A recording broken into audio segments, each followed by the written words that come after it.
श्री स्वामी चरित्र सारामृत अध्याय 5। ओम श्री गणेशाय नमः।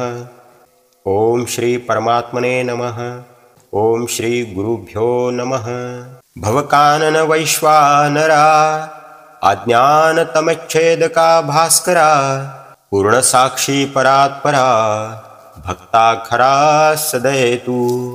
गंगा जळ जैसे निर्मळ तैसे तुझे मन कोमल तुझसी स्तविता प्रेमळ सत्वर त्याते पावसी।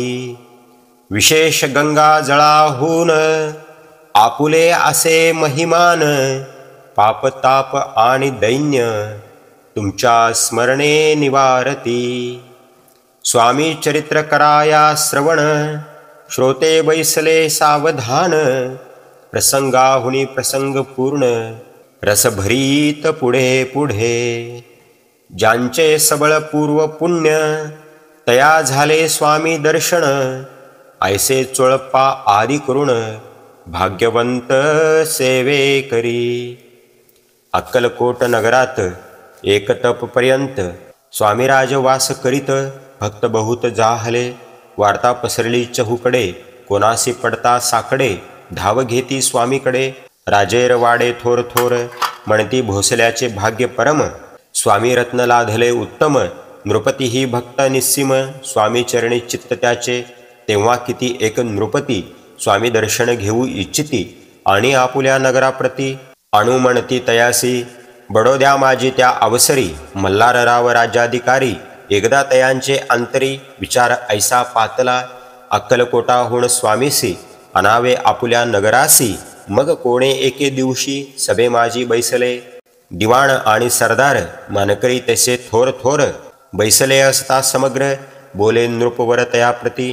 कोणी जाऊनी अक्कलकोटासी येथे आणील स्वामीसी तरी आम्ही तयासी इनाम देऊ बहुत। त्यांचा राखू सन्मान लागेल तितके देऊ धन। ही वटपुरी वैकुंठ भुवन वसता स्वामी होईल कार्य जाणूनी कठीण। कोणी न बोलती वचन कोणा एका लागून गोष्ट मान्य करवेना। तेव्हा तात्या साहेब सरदार होता योग्य आणि चतुर तो बोलता झाला उत्तर। नृपा लागी परिसेवा आपुली जरी इच्छा ऐसी स्वामी ते आणावी वटपुरीसी तरी मी आणीन तयासी निश्चय मानसी असू द्या। ऐसे ऐकोणी उत्तर संतोषला नृपवर तैसे सभाही समग्र आनंदित जाहली। संजीवनी विद्या साधाया करिता शुक्राजवळी कच जाता देवी सन्मानिला होता बहुता आनंदे करुणी। नृपती सह सकळ जने त्यापरी तात्यासी सन्माने गौरवनी मधुर वचने यशस्वी हो म्हणती तया बहुत दण देती नृपती। सेवक दिदले सांगाती जावया अक्कलकोटाप्रती आज्ञा दिली तात्या ते। तात्या साहेब निघाले सत्वर अक्कलकोटी आले। नगर पाहुणी संतोषले जे केवळ वैकुंठ पाहुणे स्वामींची दिव्य मूर्ती आनंदित झाले चित्ती। तेथील जनांची पाहुणी भक्ती धन्य म्हणती तया ते। अक्कलकोटाचे नृपती स्वामी चरणी त्यांची भक्ती राजघराण्यातील युवती त्याही करीती स्वामी सेवा आणि सर्व नागरिक तेही झाले स्वामी सेवक। त्यात वरिष्ठ चोळप्पादिक सेवेकरी निस्सीम ऐसे पाहुणी तात्यासी विचार पडला मानसी। या नगरातून स्वामीसी कैसे नेऊ आपण। अक्कलकोटाचे सकल जन स्वामी भक्त झाले पूर्ण स्वामींचे ही मन रमून गेले असे त्या ठाई। प्रयत्नानी परमेश्वर प्रयत्ने कार्य होय सत्वर लढवून युक्ती थोर कार्य आपण साधावे असा म्हणी विचार करुणी कार्य आरंभिले तात्याने। संतुष्ट राहावे सेवक जणी ऐसे सदा करिता ती करुणी नाना पक्वाने करीती ब्राह्मण भोजने दिदली बहुसाल दाणे याचक धने तृप्त केले। स्वामींची या पूजेप्रती नाना द्रव्ये समर्पिती जेणे सेवेकरी संतुष्ट होती ऐसे करीती सर्वदा। प्रसन्न व्हावे भक्त वत्सले कार्य साधावे आपुले म्हणून नाना उपाय केले द्रव्य वेचिले तात्यानी। ऐशियाने काही न झाले केले तितुके व्यर्थ गेले। तात्या म्हणी खिन्न झाले विचार पडला तयासी। मग लढविली एक युक्ती एकांती गाठुनी चोळपाप्रती त्या लागी विनंती करीती बुद्धिवाद सांगती तया। जरी तुम्ही समर्थासी घेऊन याल बडोद्यासी मग मल्हाराव आदरेसी इनाम देतील तुम्हा ते मान राहील दरबारी आणि देतील जहागिरी। ऐसे नाना प्रकारे चोळप्पासी सांगितले।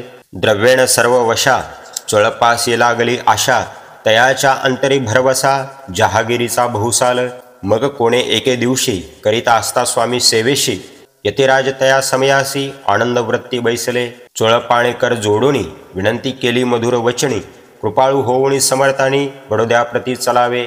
तेने माझे कल्याण, मिळेल मला बहुत धन, आपलाही योग्य सन्मान तेथे जाता होईल.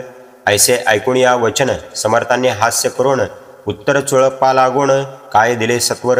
राव मल्हार नृपती त्यांच्या अंतरी नाही भक्ती, मग आम्ही बडोद्याप्रती काय म्हणून चलावे. पुढले अध्यायी सुंदर कथा, पावन होय श्रोता वक्ता. श्री स्वामीराज वदविता, निमित्त विष्णू दास असे. इति श्री स्वामी चरित्र सारामृत, नाना प्राकृत कथा संमत. सदा ऐकोत भाविक भक्त, पंचमोध्याय गोड हा. श्रीमस्तु शुभम भवती. अशा प्रकारे श्री स्वामी चरित्र सारामृत या पवित्र ग्रंथातील अध्याय 5 श्री स्वामी चरणी अर्पण.